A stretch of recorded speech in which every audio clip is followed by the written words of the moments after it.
these type of needs are out there, and they need volunteers to do this. So that's one place to start. And it doesn't hurt if maybe your church gets a group together, because that's how I got our people involved. I got the young people. I said, I want our young people not only to hear the stories, not only to come together and have fun and socialize, because that's an important part of youth work, but I want them to get out and see what the world is like. And I want them to be involved. And now I want to share this, because this might be one of the most important things I can share with you. Is I ran that youth group for 20 years. Started Easter Sunday, 1994, and it just closed. It closed about 5 years ago because, like I said, we ran out of the young people in our church. But I've had the privilege of meeting many young people over the years afterwards. And this youth group ran every Sunday night from the beginning of September to the end of June. And I had kids that came every Sunday night for 6 years, hardly ever missed. And I had the privilege of seeing them 5-10 years later. And I would ask them all, I'd ask them how they're doing, of course, but I'd ask them all, what do you remember from youth group? What do you remember that's most meaningful, that was most fun? And I expected them to say, oh, we loved the Olympics that we did, or we loved this service.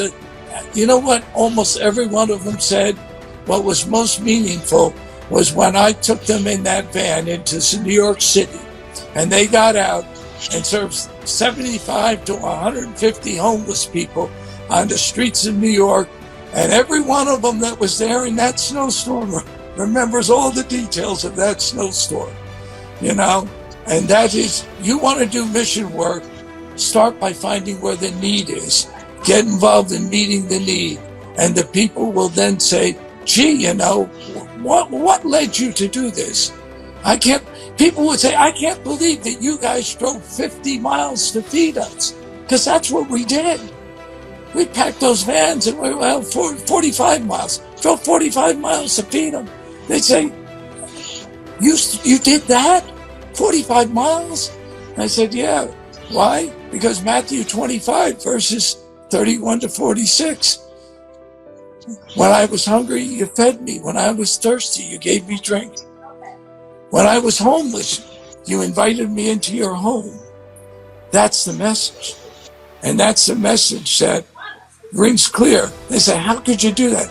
Because the Spirit of God has motivated me and empowered me, and yes, reminded me sometimes need a little reminder to keep following through. Wow, thank you very much. Thank you very much. Even I'm inspired for that one. I'm inspired. You drove 50 miles to feed homeless. That is true definition of gospel. Thank you, thank you, thank you, and God bless you. Our time is fast spent now. I have 2 more questions for you, and I would like you to just listen to this very well, sir. Over the years, have you encountered challenges that wants you to opt out of Jesus Christ, or have you faced some challenges that is kind of too tough for you? How were you able to resolve those challenges? Well, certainly the story that I told you when my friend said, I think you've got to relocate, you know, and I'm leaving behind this first coffee house, which was, I mean, the first time you do something like that, it is extra special, and it still is. And that was a tremendous challenge, you know. And how did I deal with it? As I said, on my knees in prayer that night. And I was on my knees for a while, you know. Other challenges, I almost always will ask the simple question, what would Jesus advise? You know, I remember when we first started, got that youth group going, the kids would walk around with these bracelets, and they had WWJD on them. and they'd wear them. And I'd say, what's that? WWJD. Well, the kids were wearing bracelets and said, what would Jesus do? So certainly when there are challenges, prayer, looking to the scripture, and I'm not just saying what Jesus says. Paul has a lot of good things to say. Old Testament stories, read through the stories of Genesis. And when you read Genesis, read it saying these are just people. These were normal people that God called. They were shepherds. They weren't fancy people. They didn't have fancy degrees or money or anything. They were simple people. And when you read their stories and you read Jacob's story, and boy, you get a guy that ran and had more challenges and more difficulties, and God saw him through. So I would answer your question, prayer, what would Jesus do? And remember some of the stories of people from the Bible, and there's inspirational stories of people nowadays. And the combination of those three, helps me get through some of those challenges. Wow. What will Jesus do?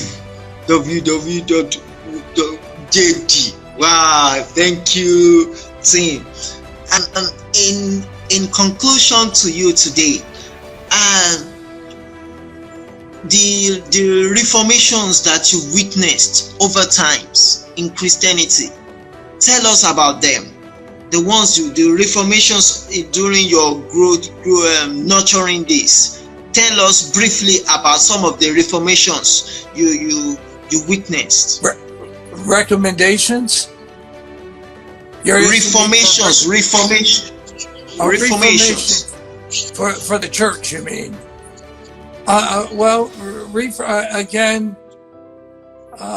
Reformations of I think our churches sometimes get don't connect with the real world all the time. Again, that passage from Matthew that calls us to reach out to the needy. We build walls in this country, and again, there's physical walls, and that's one thing, but there's walls that separate us from each other, and we need to break down those walls. We need to remind ourselves that God is concerned with all people. And this virus, this is an opportunity. This virus is worldwide. I've never seen anything like it. Every country in the world had to face this same virus. And we need to say, let's work together. Let's break down the walls. Let's reach out to each other. Let's not point fingers, because we're all in it. My recommendation is that Jesus would call us to work together. And that's something. If I could just give a reference to my website, because I discuss some of these things on my website. And if people are interested, the website is fairly easy to remember. It's lessonsforchristianyouth.com. lessonsforchristianyouth.com. And we discuss things of faith. I have ideas for people who are working with youth groups of activities.